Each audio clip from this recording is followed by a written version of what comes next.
One race from the same place that make the same trip on the same ship. So we must push one common intention. It's for a better life in the region. For we woman and we children. That must be the ambition of the Caribbean and the Caribbean and the Caribbean.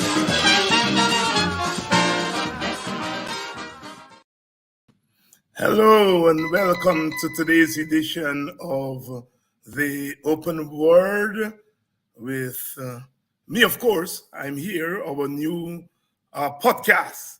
And last week we had Professor Clive Thomas here.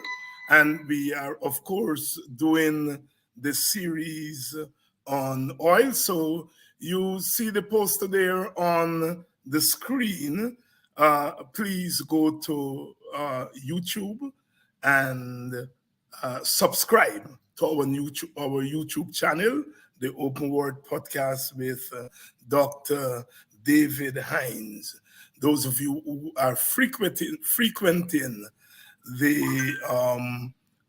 YouTube, it's best to go there and to subscribe to the channel. So just in case something goes wrong with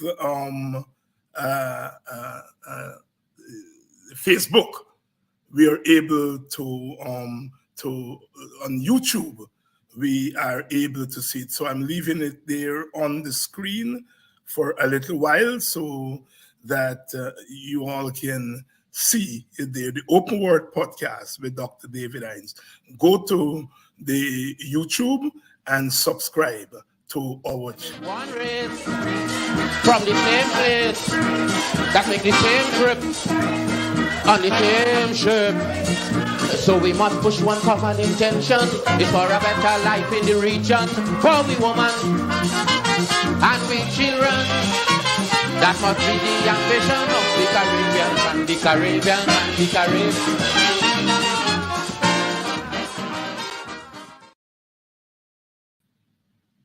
And of course, we are, as we say, we're going to have Professor Clive Thomas here talking about oil. We're talking about oil today because, as you know, there's a conversation going on about oil. And we have been hearing all kinds of things about oil in Guyana. Last night I was on my way home, and there was this journalist who specializes in what she called petrostate. And she was talking about oil, and Guyana was the topic. This was on National Public Radio in the United States of America, and she featured Melinda Janke, giving her perspective about Guyana's oil. The point I'm making here is that the conversation about Guyana's oil is not just in Guyana, but it is international. And we, the Guyanese people, need to have all perspectives. You know, we are getting one perspective, and people may have their problems with that perspective, but we need to hear other perspectives. And so what we're going to do on this program in the coming weeks is to get Professor Clive Thomas to come at it from his perspective. One, he's a scholar. Second, he has been studying oil long before oil came to Guyana. Third, he comes out of an intellectual political tradition in the Caribbean that dates back to the 1960s and the 1970s. And last week we talked about that tradition, the dependency school. And it's interesting to see how that school of thought comes to this issue of oil. So what we're trying to do here is to bring you information and analysis, but to broaden the conversation on oil in Guyana. Let's bring in Professor Clive Thomas. Professor Thomas, how are you doing? I'm fine, as can be. As can be. A lot of rainfall around. Yes, and of course it's the conversation on global warming and all of these things. Climate change, yes. Climate change. Tell me something. How does climate change link to oil and gas in a new petrol state like Guyana? I know I'm putting you on the spot here. No, that's an easy question to answer. Go Very ahead. directly, because it sets the time horizon within which we're likely to face an oil market that we can term generally as progressive and supportive of the production of oil and gas for export. Climate change has been wreaking havoc on the international communities all around the world. And the concern is that unless we're able to reduce carbon emissions, which comes primarily from oil and gas, we're likely to continue to face these climate challenges, and in the end, maybe bring a global catastrophe from which we may not be able to respond as a species. That's the outside limit of what we're talking about. The inner limits are being explored both by the United Nations, where since the Paris Agreement of 2015, there's been a global commitment to transition out of high carbon emitting fuels like oil and gas into renewables or to even nuclear energy, forms of energy that do not depend on emitting carbon. Emitting carbon. And Yeah, Dr. and Thomas, that has coincided with I just want to make this other point. yes. That has coincided with the forecast made by the Energy Information Administration of the United States that the global transition away from oil will occur sometime around 2050. There has been a projection made back in 2018, the year before the pandemic, to, to see at what point in time, and that time is mid-century, from by the U.S. Energy Information Administration, when the global consumption of oil as a primary source of energy will be superseded by renewables. Oil will still remain an important area of consumption. It will fall from first place where it holds now, representing about 28% of global energy, down to about 22%. And the renewables will replace it. So the roles will be virtually reversed. And the renewables refer to solar, to wind, to hydro, things that you know about, biofuels and so on. So that therefore means that the climate change sets the framework for all of our discussions. But personally, I believe that that time frame is more flexible than we think, because it can't be a simple transition from one fuel to another. The only way, given that there's a global competition for fuels, is that the price of oil must be supplanted and overtaken and reduced substantially by the competing fuels. And that will not occur by 2050.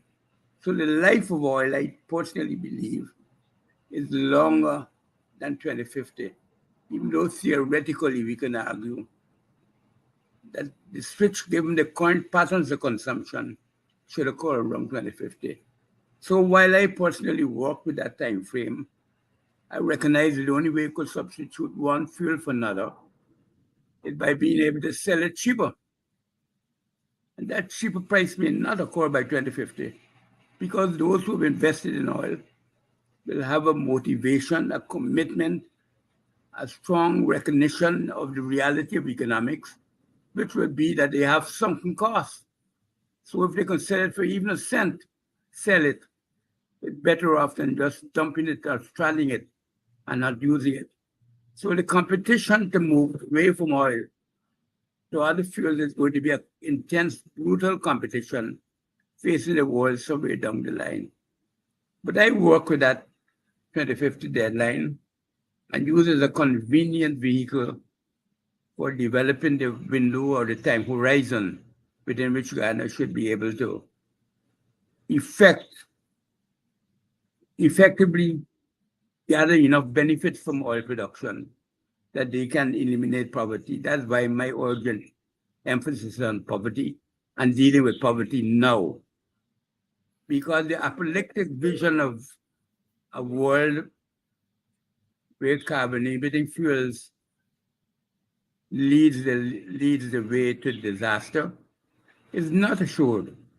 And on the basis of competitive economics, it's going to be hard to consume because there have been previous attempts in history to see the end of oil. Many people may not realize that this is not the first time oil is being forecasted to come to an end. And every time the people responded who own oil by doing what all capitalists do, cut the price. Get back to a former market. And once you're back there, gather your losses. Regather your losses. Gather your losses. Professor Clive Thomas, you're talking about oil and climate change. Professor Thomas, let me take you back to this conversation because I want our viewers to get it very clear and don't misunderstand what you're saying. That we have these two variables. On the one hand, we have this fossil fuel. On the other hand, we have concerns about the environment and so forth. And in some conversations, these two things are put as competing against each other.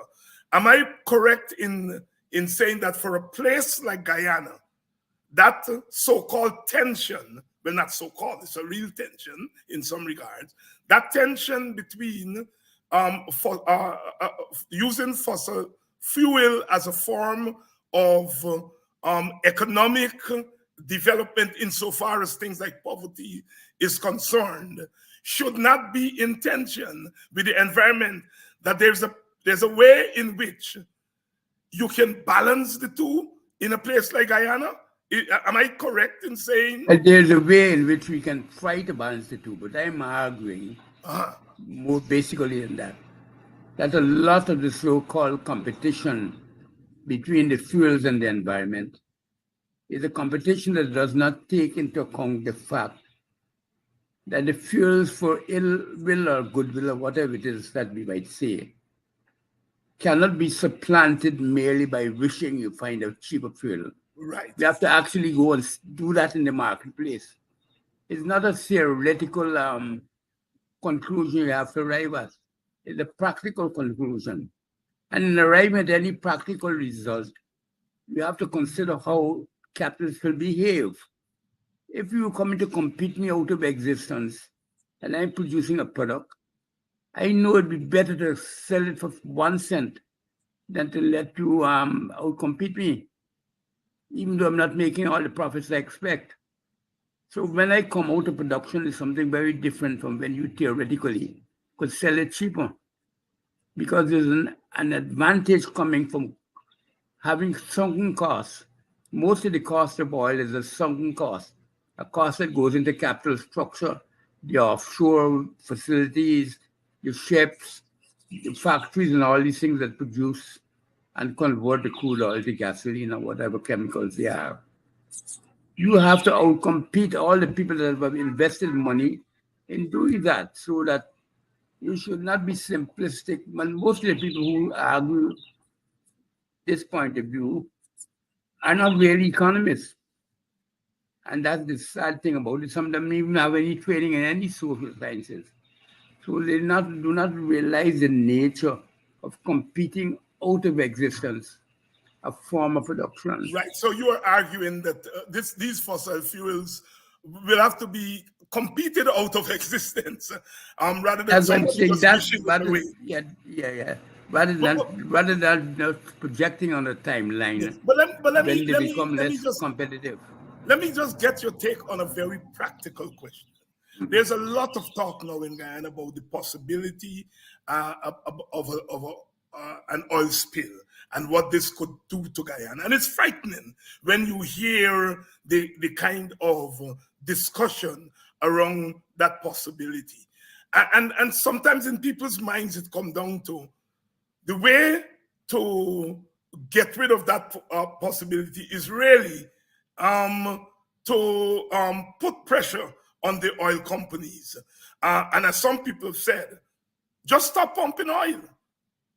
But When do I you think stand that on that? the last suggested is pure madness. I think for a country like Ghana, can you hear me? Yes, I'm hearing you. Yes, loud and Because clear. my screen has disappeared. For Your a screen is country up like, here, and we have seen you. okay, well, I'm glad to hear that. For a country like Guyana, we cannot afford to be sacrificial lambs for the global climate change. There Uh-huh. are countries that produce oil, like America, like Russia, all these places, that are far more capable of contributing to the global solution than we are. We have to recognize that most of the environmental challenges which are generated in our country come through poverty. They don't come through because we are using excessive fuel consumption or we polluted the atmosphere in the past. It doesn't come from that. And therefore, we have to give precedence. That's why I argue the precedence that must be given Mm-hmm. to removing our poverty and then embarking on a global solution. So it's a matter of priority. Of You're not course, denying the danger of things like oil spill, but you're saying for countries like Guyana, we have to prioritize. yes, and we have to keep putting pressure on the companies. I would never ever say anything in support of Exxon. So even though when they may have a case to make, because it's not by coincidence or not by accident, it's not the makings of or the slyness of Exxon that have us producing all this oil now. It is pure happenstance that we happen to come into a situation where the oil is actually there that we stumbled onto because we didn't create a scientific solution to it. We stumbled onto a contract, onto an agreement where we are finding ourselves with vast amounts of investment taking place, and the rate of production of oil is now putting us in a position where the fastest growing economy in the world. But in this same basin that all this oil is found, there's also Brazil and Suriname. But do you know that since we found oil and Suriname followed a year after, they haven't produced one barrel of oil yet?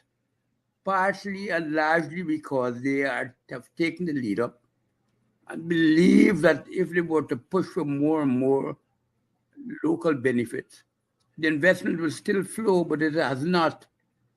So we have to be learn from the mistakes that our other neighboring countries are making. I don't want Suriname to be in this position. But Suriname had been producing oil. In fact, I went there when they opened their first oil factory um, 20 years ago or more, or 25 years ago. And they have not been able to benefit, although all this oil is in the Guyana Suriname basin. Brazil is finding that they've pushed up their levies against the companies to where they're depending on overseas companies to a point where they don't want to invest anymore. So now that has become a problem. So we just happen to land on a sweet spot, which I think our government has benefited from by pure happenstance. I don't think we created this outcome. And therefore, we should continue, I think, to be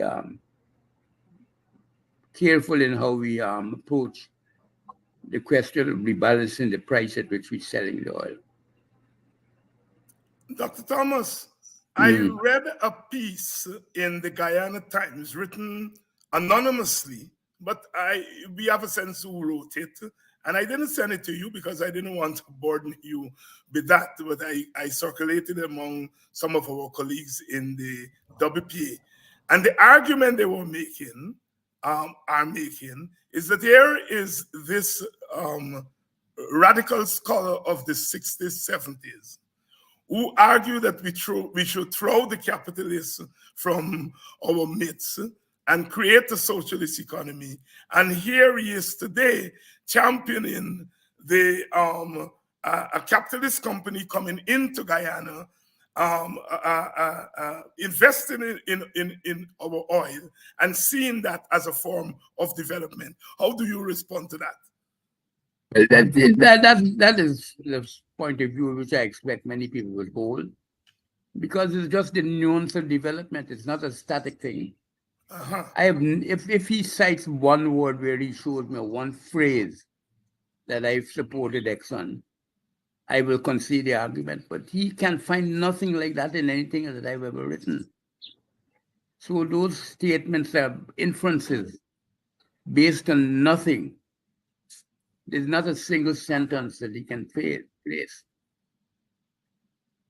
Right, right, right. So, Professor Thomas, a lot of our audience are ordinary working people, professionals who themselves are not steeped in the theory and the practice of global oil and the behavior of petrostates.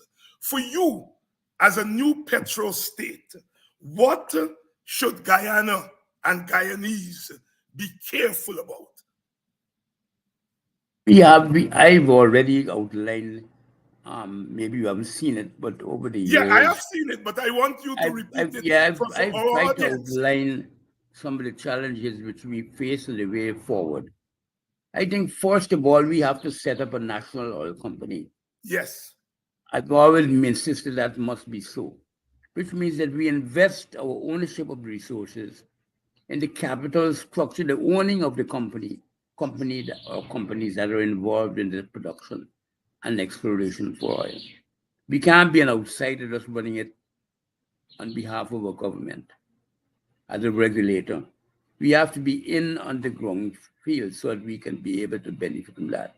Secondly, I think our priority investment over the years must be in alternative fuels, because I've also argued that Ghana is as well endowed in renewable fuels as it is in oil.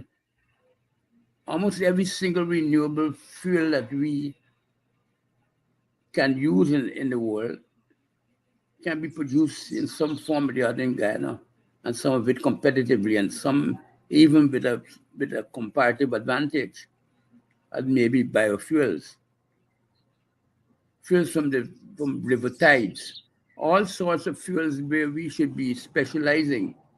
So we make sure that our investment function has a national input into it, because we are a part of the capital investing structure of the state, so that we are not just consumers of the state be a consumer or passer on of revenues.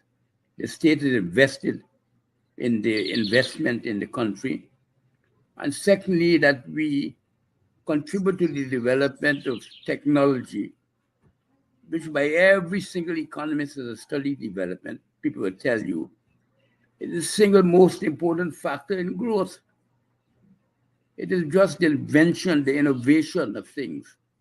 And unless we are central in this innovation and we develop a focus through a coordinated program and say which area we're going for, we will not be able to generate a sustaining development platform or production system for Guyanese going forward. So we have clear priorities, and onto that there's a third part that I've also added, that we should support the cash transfers to eliminate poverty. So there are three priorities for public spending. This allows other spending to take place, because I also try to establish some sort of limit on that type of spending. I said, for example, in the case of the Buxton proposal, we should limit 10% of the net revenues to the public transfers, so that we cannot say that we overburden the distribution in favor of the cash transfers to the neglect of the other areas of social and economic investment. I've also said that we cannot ever develop the country without having a capability in innovation. Where does that innovation come from? I've never heard anybody suggest anything anywhere in Guyana. But I've put in a long argument for years, going back to 2016, for the priority to go towards renewable energies are going to be that type of investment is relatively low cost, because the scale of operations can always be built up from very low levels, so that way we can afford it. So there is a clearly constructed program of development. And it goes without saying that you are implying that our government has not begun to walk that path. I've even begun to think that part. Because what they're trying to do is to use the notion, let's say, of the cash transfers to bribe and try to entice constituents to back them by making it look as if they're giving away benefits, goodies, bribing the poor people, because they know that they have needs, and they have the resources now from oil that they can appear to be satisfying those needs, and that is all, and you're happy. But what we're calling for is a legally based, constitutionally based program, not handouts. We don't want to weaponize handouts. We don't want to weaponize grants. We don't want to create a system where people are beggars of the government. We want them to feel that these entitlements that we're talking about are genuine entitlements that are dear to them as citizens. And if we're going to go in that direction, we have to ensure that this is enforced by law, by regulation, by systems, not by bureaucratic executive authority, but by law and the agencies established by the state. You can't have every minister, whenever he feels like he's giving out some pamphlets or some sort of bribe to some constituent and weaponizing dealing with poverty in that way, making it look like a trivial handout to a beggar. I think that is undignified. Undignified. Professor Clive Thomas, I noticed in your list of priorities, you did not talk about local content. So there must be something you have in your pocket about local content that nobody else is speaking about. What's your take on the role of local content in Guyana at this particular point of our evolution as a petrol state?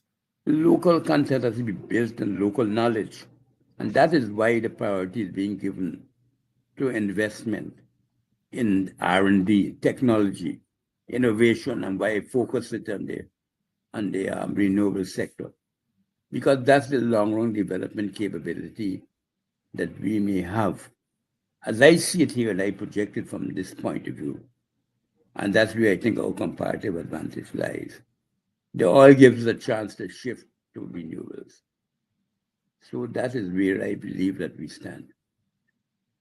Professor Clive Thomas here speaking on oil today. And before we start this program, we didn't give it a particular title, but by the end of the program, you all know what the program should be titled: Guyana's Priorities.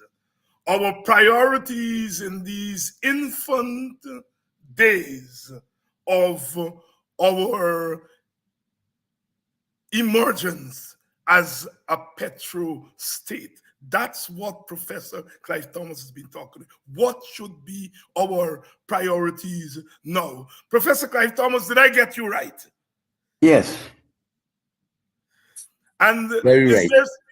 Is there something you would like to leave us with in this phase? Because when we come back with the next edition of this Guyana's Oil with Professor Clive Thomas, we're going to develop where he left off, that priority of the cash transfer, because it's something that has been in the public space since 2018 when he made the proposal at Buxton. That's a full 5 years ago. And people have twisted it and turned it. But every time I think about it, Professor Clive Thomas and the WPA have a responsibility to come back to it and to continue to update and broaden that discussion. Professor Thomas, closing thoughts. And then the next time we come, we go back to the Buxton proposal. Oh, I'd be happy to do that, but I must confess I feel a little bit embarrassed as if I'm repeating the same old things all the time.